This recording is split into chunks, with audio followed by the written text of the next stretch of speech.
Every once in a while, you've noticed that the media will come up and say, "When are you going to quit?" I just quit. We're just really getting going. But they said everybody else is dropping out. And I said, "Yeah, they ran out of money, and they ran out of supporters, and nobody comes to their rallies."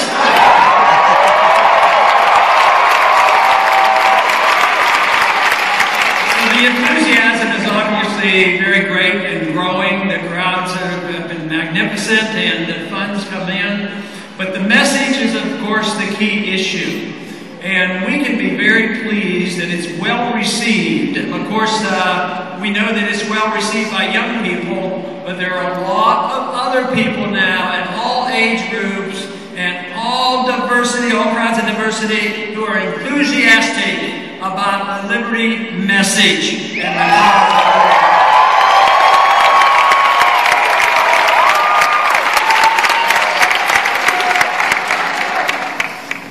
People have changed a lot in the last 4 years. We had a campaign 4 years ago. It was, as far as I was concerned, very successful.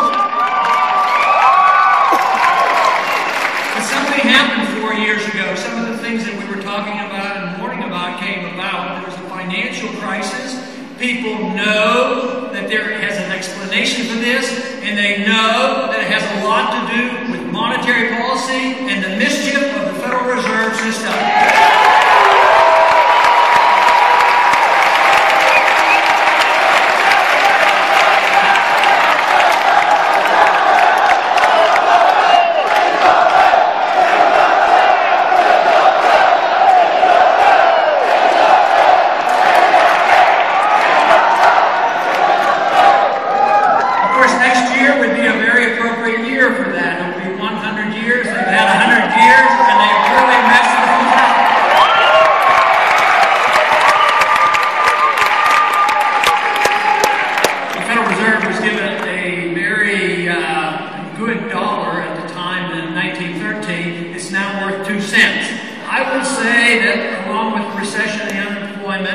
And the rising prices that they have come in with an F grade, they have failed, so it is time to look to something very not complex on what to do. Why don't we just look to the Constitution and find out that gold and silver is supposed to be legal tender? That's all we need.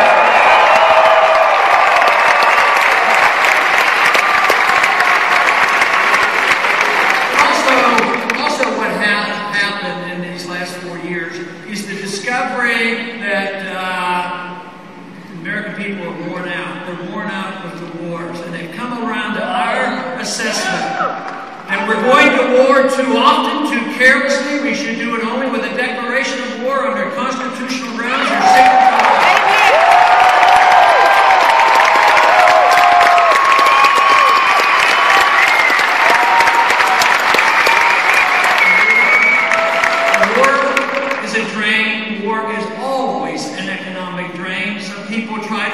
in our schools that depressions and recessions are ended by going to war. That is nonsense. Always the cost of war is a depressant on the livelihoods of all Americans and all citizens.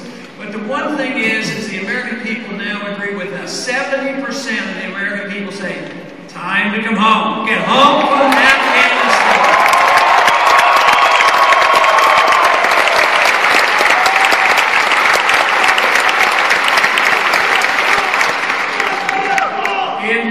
Instead of the Republican Party, the other candidates offering a solution that is even close to ours, they were competing to try to who is the most critical of Obama and who could advocate going into another war the most. We don't need another war. We don't need to go into Syria or into Iraq.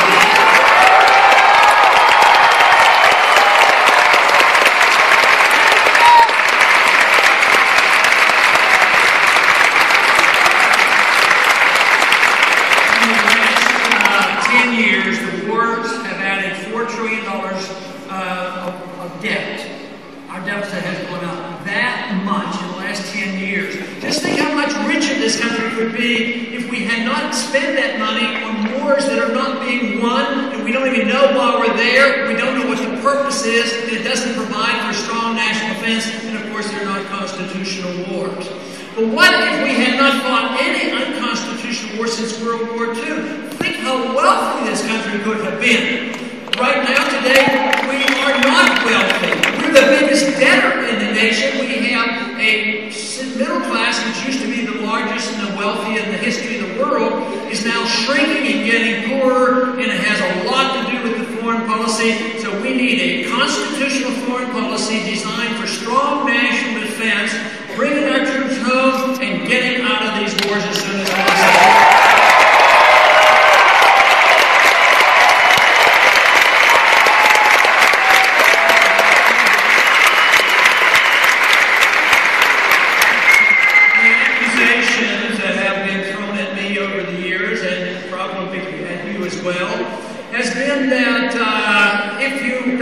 Support the wars, somehow or another you don't support the troops.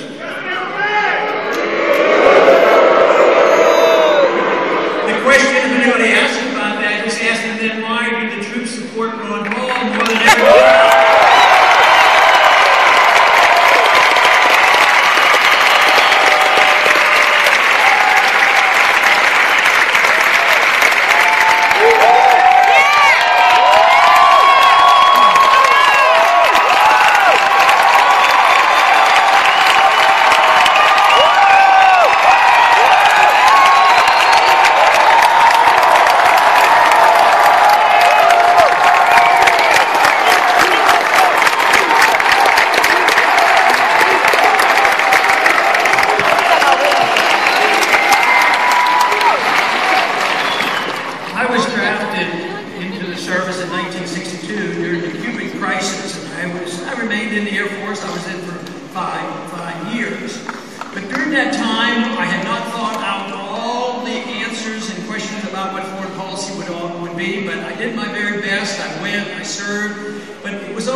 policy, the protection of your personal privacy and personal liberties.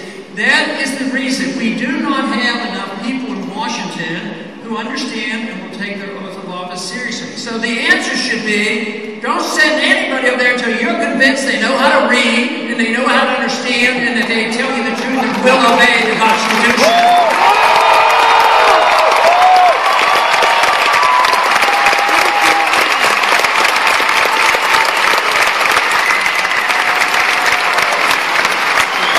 This certainly would take care of the monetary issue. The Declaration of War, Article 1, Section 8 is very clear. It spells out exactly what things we're allowed to do. We do need a whole lot of re-education on the Interstate Commerce Clause and the General Welfare Clause. But this is necessary for us to understand what the role of government ought to be. That's why we had a revolution. The revolution was they did not like the role of the king.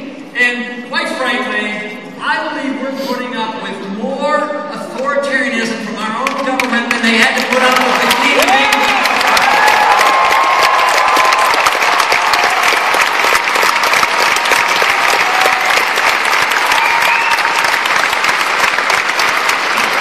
When we're sworn into the military or sworn into office, we take an oath to defend against all enemies, foreign and domestic. That's right. Today, let me tell you, we do not have to lie awake worried about anybody invading this country. Believe me.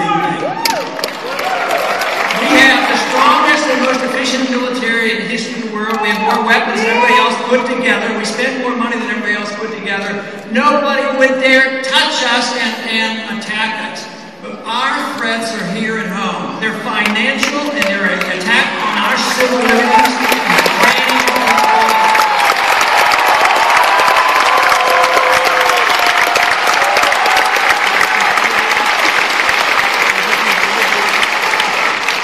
Right after 9/11, within weeks, the first piece of legislation that was passed in reaction wasn't a clear understanding of what brought about 9/11 and what the problem really was in the foreign policy, but for some reason the law that they passed had nothing to do with punishing those individuals that committed the crime. It was punishment on the American people, and they passed a law that needs repealed, and that is the Patriot Act.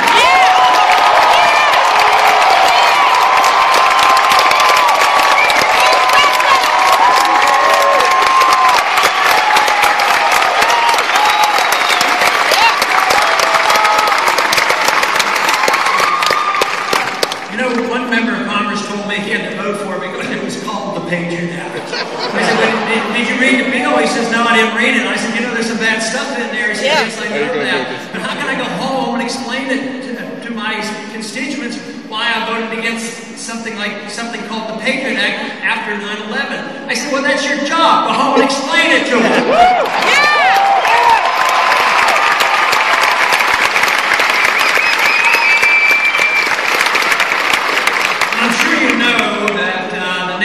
You can depend that the name of the bill is actually opposite of what the bill does. So it wasn't a Patriot Act, it was unpatriotic, that act. If it had been called Repeal the Fourth Amendment, maybe it wouldn't have gotten so many votes.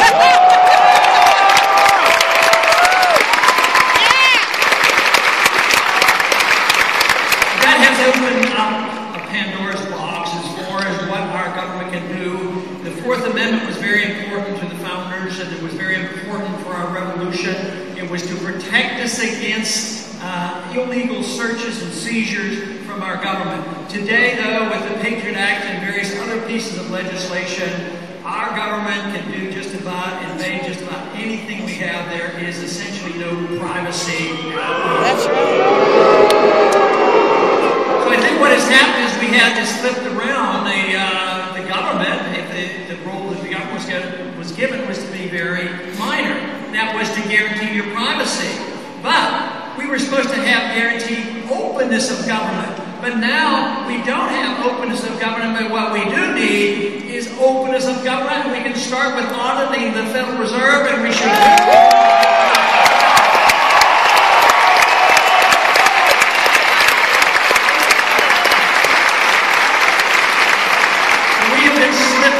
sliding away from the protection of civil liberties for a good while. But in these recent months, it's gotten much worse. With the National Defense Authorization Act, we do know with the Congress going along with it, giving the President the power to use the military to arrest American citizens. So, if the election turns out favorable to us, I'll put that on the top of the list for repealing that.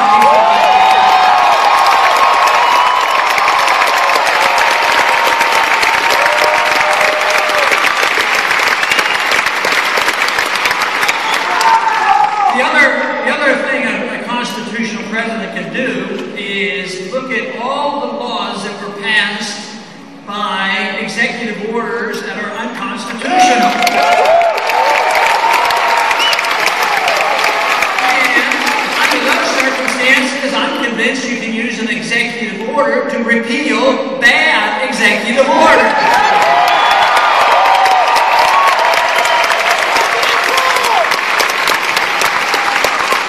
2 weeks ago, the President used the executive order to take the Defense Production Act and change the wording. He didn't go to the Congress. He changed the wording that under emergency conditions of war, unfortunately and tragically, the power has been given to the President to declare nationalization of everything under when he declares an emergency. But he changed the words that not only under times of war, but he says in times of peace, the President has this authority as well. That obviously has to be on the list of those bills and that legislation that we should be repealing.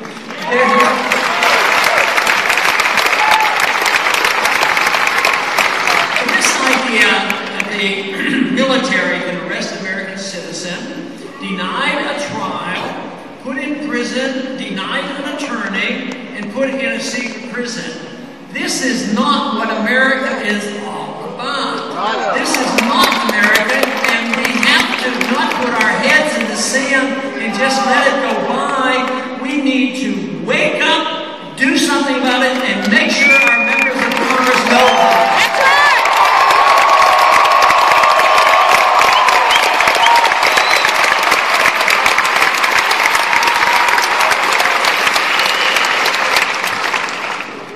A few weeks ago, we had some success by a lot of people like you writing and telling your members of Congress not to support that Stop Online Piracy Act, that attack on the internet. I use that as an example, saying when the people wake up and send the message, we can stop some of this bad legislation. But tragically, they quickly came up with another bill and said, well, this is a little bit safer, a little bit better, a little bit of compromise, not nearly as dangerous. And that was the CISPA bill. And very sadly, it was passed yesterday with a pretty strong margin. Now the president claims he's going to veto this bill because it's not strong enough. He likes the Senate bill because it's much stronger, and it will force Google and these other companies, force them to turn over all your information to the government.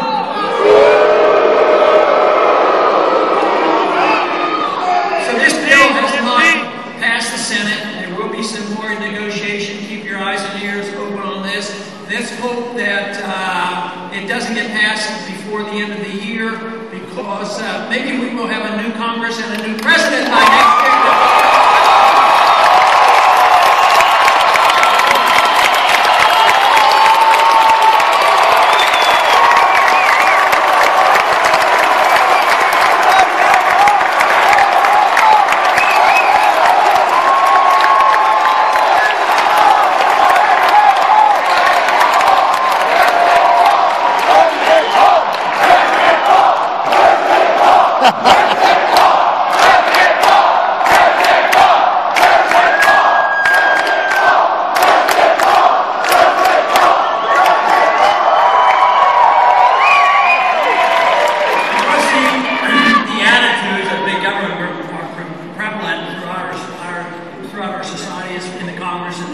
in the Supreme Court as well as in the executive branch.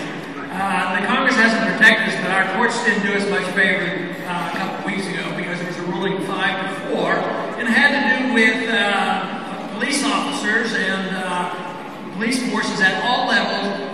How much leeway do they have in searching people when they're stopped for any reason? And they decided 5-4, a narrow vote, that anybody that gets stopped, a policeman do strip searches without probable cause and without a search.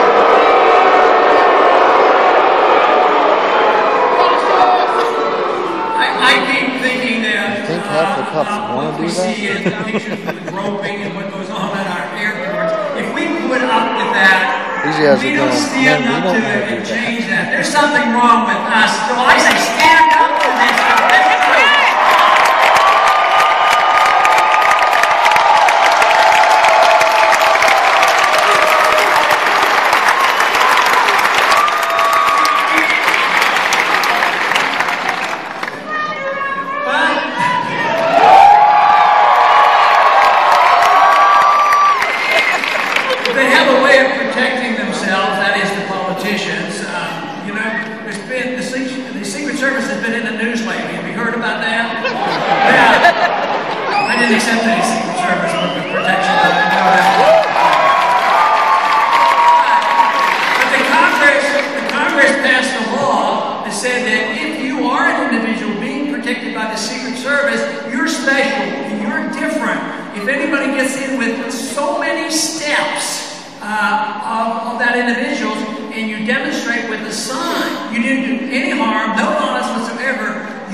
Not only will sick people be allowed to use medical marijuana,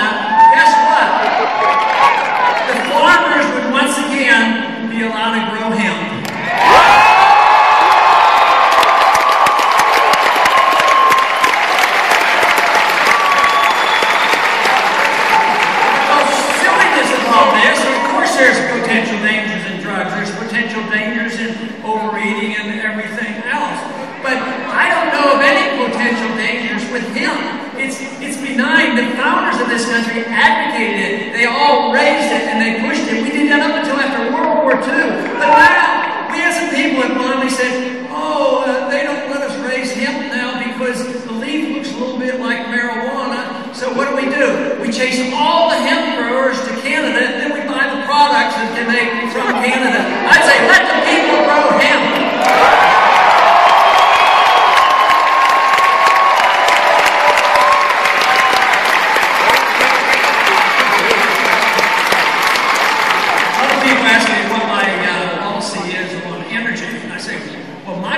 Let the market determine who's the best product at the best price, and let it happen. In Seattle, unless you have the government, when they have a program, you have subsidies to solar like Solyndra and wind power. And I sort of like the idea of looking into that, but I want the market to decide which is the best one to use.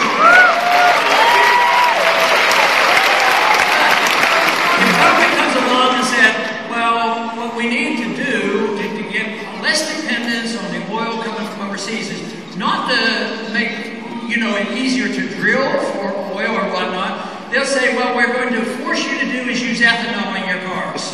10% ethanol. Well, it will be a mandate. You have to use it. They never ask the question, could that hurt your engines? Some people tell me it certainly can hurt your engines by burning ethanol.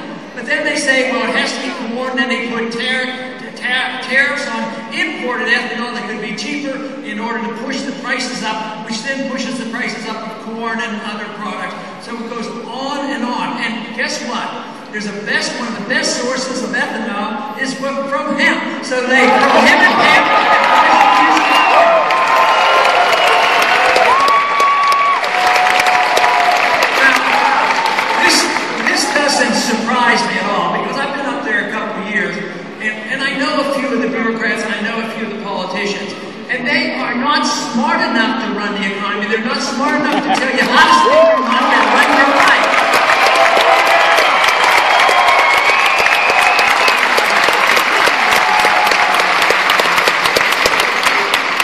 So obviously what we need is a lot more confidence in ourselves.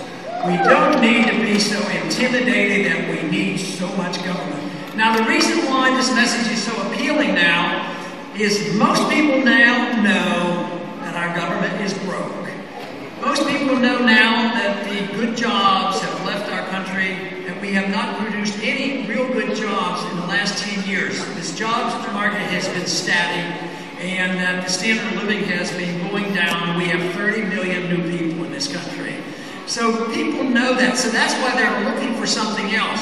What they failed to figure out what was happening over these 50, 60, 70 years is that we were wealthy and we could afford all this mischief.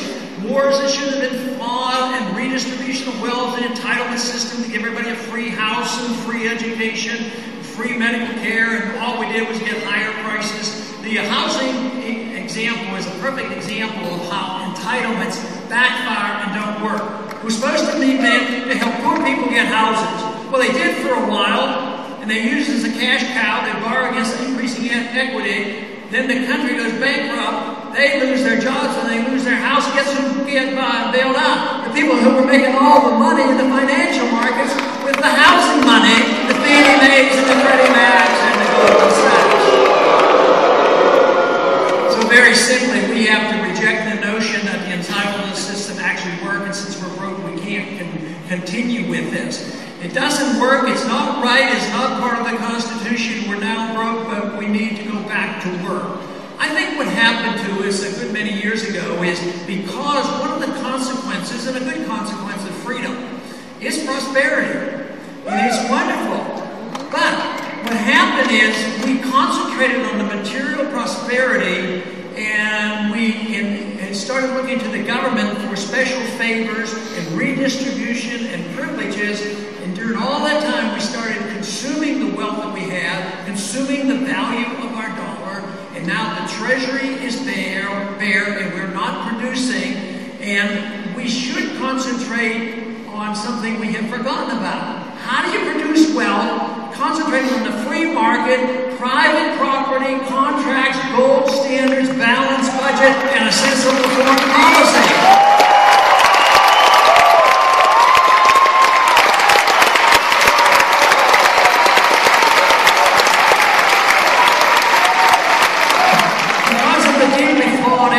System,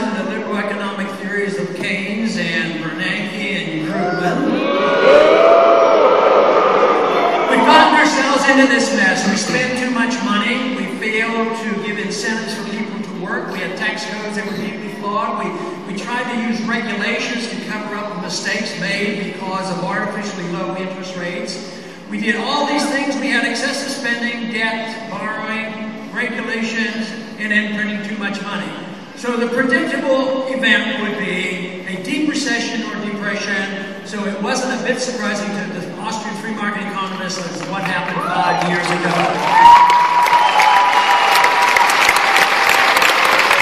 Those who thought this honest are still in charge. They're still in Washington. They still control the executive branch, the judicial branch, and the Congress. So what is their solution? Let's spend more. They claim the answer to all this. We should spend more money, borrow money, regulate more, and print more money. Then they wonder, why doesn't it work? Well, it's a deeply flawed system, and that is the reason that the alternative, the answers we have, I am absolutely convinced are an answer to the stagnating economy, which I think is going to get a lot worse unless we wake up and say, this is a freedom principle, this is a freedom idea, this is an understanding of property rights.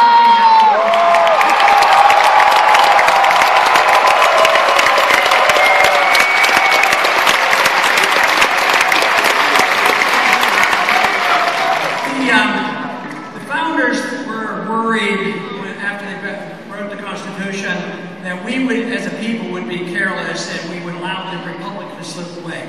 They were very precise in the difference between a republic and a democracy. Democratic elections and electing leaders, that was one thing. But pure democracy means that the dictatorship of the majority rules and it destroys the minority.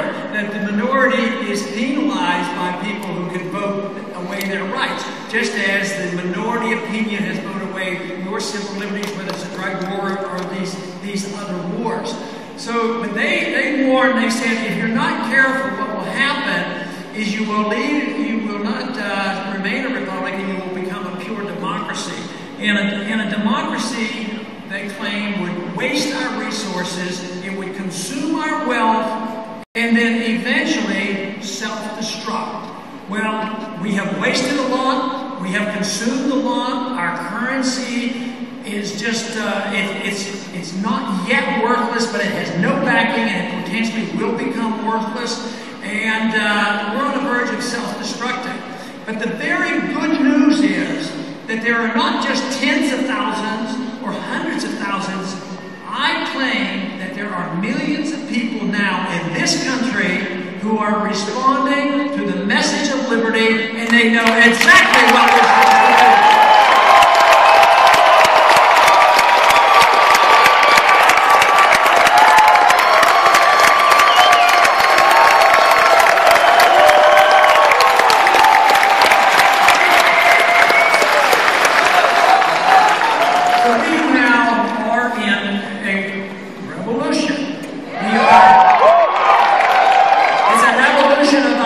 It's not brand new because it's a matter of fact, it's a continuation of the original revolution. We lost our way 100 years ago. We drifted to the point where we thought that freedom had two parts to it. Economic freedom and personal liberty freedom. That is not true. If you have a natural, God-given right to your life and your liberties, you ought to have a God-given right to keep what you earn.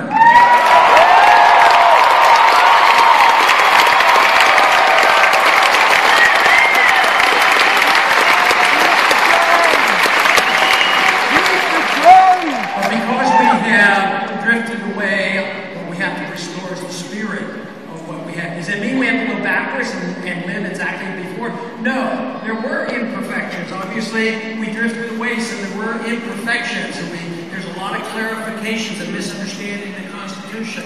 So we pick up the good pieces. The gold standard in the 19th century was not a perfect standard. It was bimetallism, and there were ways that the government could get around it. So we can go and pick up the principle of commodity money, have a better gold standard, a better understanding of property rights, making sure that they can't use, that privileged people can't use eminent domain to benefit special people.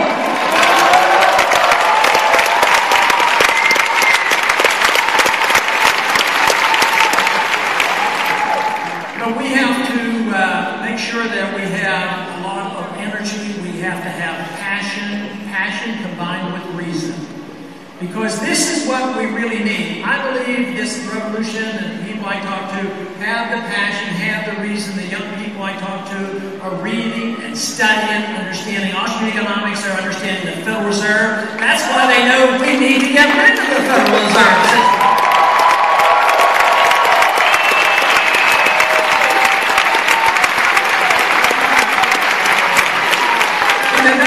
In the 1960s, they used to talk about individuals, you know, if you weren't a flaming liberal, a bleeding heart liberal when you were 20, you didn't have a heart. But they said if you weren't a conservative by the time you were 40, you didn't have a brain. All I'm suggesting is, why can't we have a heart and a brain at the same time and defend our liberty?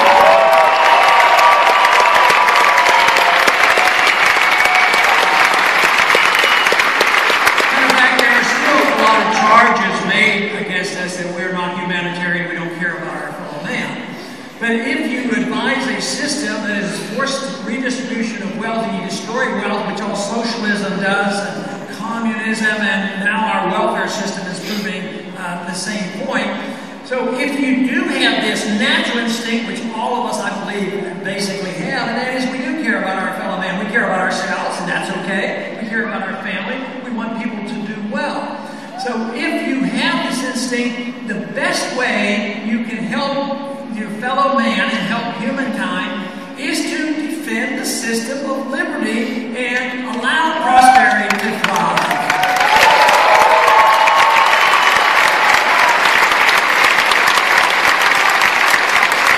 If we can drive our revolution with passion and reason, the results will far exceed anything that people will dream of. And you have to set your targets high. You can't say, well, we know what's right here, we know what the government is over here, and the best way to do it is nibble on the edges. And we'll start over here because we can never achieve this. You should always strive to achieve the maximum. You should strive to achieve perfection. But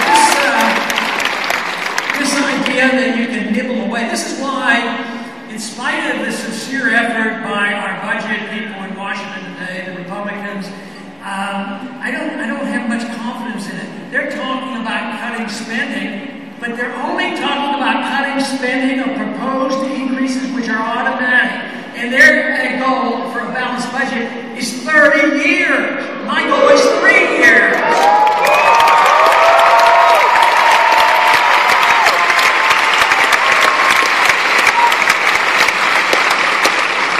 To cut money, to cut spending, I want to cut $1 trillion. We as a people have to change our attitudes.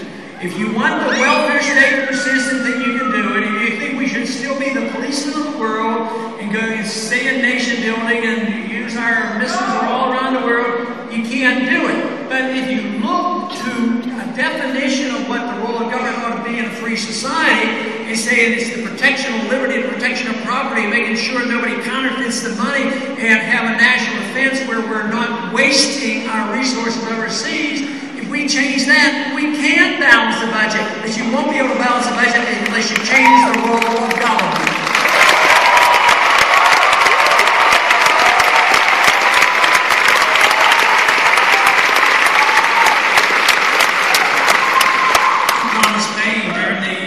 Said the harder the conflict, the more glorious the triumph. So yes, it's going to be hard. It's not going to come easily. It's going to be require much determination. And it is magnificent what a small group of people can do, and they understood that in the revolution. It is that irate, tireless minority keen on starting brush fires of liberty in the minds of men that we will pursue and carry on.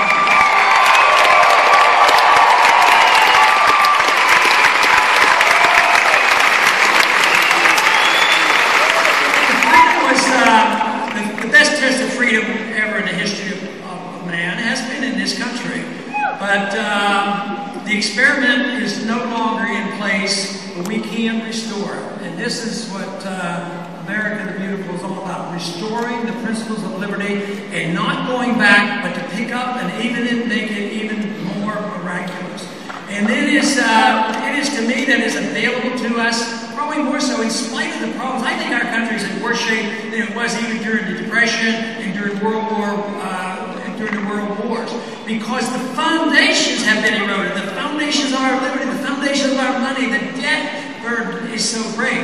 But we can, because I think more people now have awakened and they understand it even better. I think philosophically we're way ahead. Now we have to translate that philosophic commitment into political action, and that, of course, is what we're involved in right now during this campaign.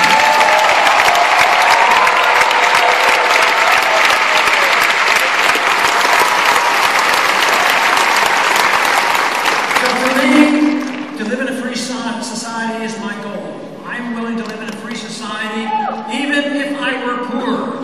But I'll tell you what, in a free society, you don't have to make a choice. The freer the society, the more wealthy the society will be, so we have no worries about it.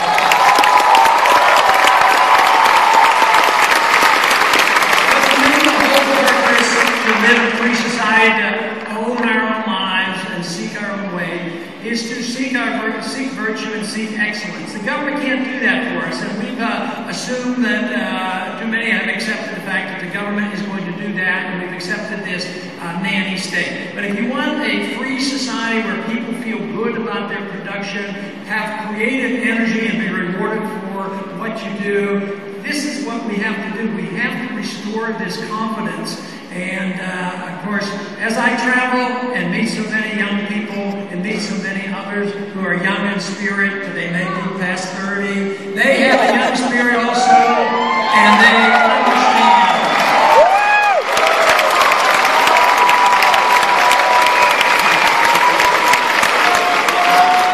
And the rewards will be simply that if the goal is to seek peace and prosperity, it will be done by strictly eliminating the government, maximizing the incentives by individuals, protecting their liberties, and this is what we must do.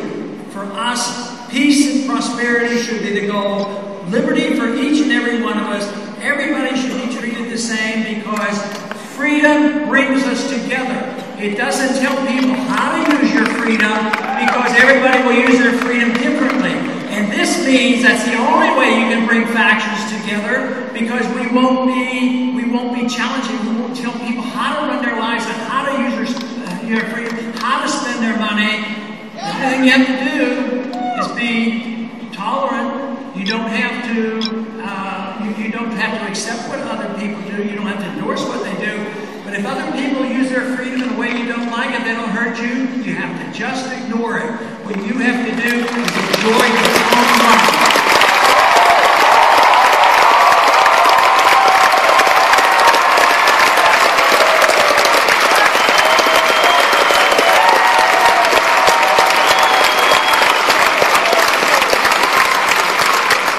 Very often, when a currency is destroyed, it gradually goes down and it collapses and disappears. But I think the opposite occurs when you lay the groundwork for a real revolution and a positive outcome for liberty. It can grow slowly, slowly, slowly, and then as need goes along, as the people wake up and see the necessity, there can be an explosion of interest and a change, and that is what we're on the verge of seeing in this country. Thank you very much for joining us in this.